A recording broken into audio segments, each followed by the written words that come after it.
एक लड़का और लड़की एक दूसरे से बहुत प्यार करते थे। लड़की की सालगिरह करीब आ रही थी। एक दिन लड़की ने लड़के से कहा, मुझे इस साल अपनी सालगिरह पर हीरे की अंगूठी चाहिए। जब लड़के की सालगिरह का दिन आया तो लड़के ने लड़की को मुबारक दी। फिर लड़की ने कहा, मुझे मेरा गिफ्ट चाहिए जो मैंने तुम्हें कहा था। लड़के ने लड़की से कहा कि अपनी आंखें बंद करो और अपना हाथ आगे करो।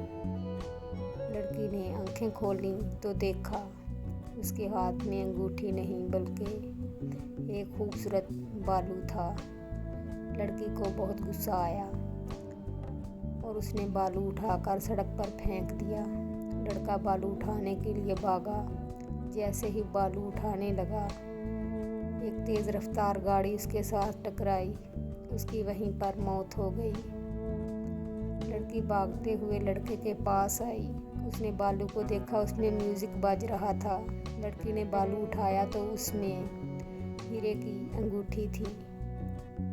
लड़की ने लालच और गुस्से में अनमोल चाहत खो दी। रिश्तों में चीज़ों को नहीं बल्कि प्यार को अहमियत देना ज़रूरी है।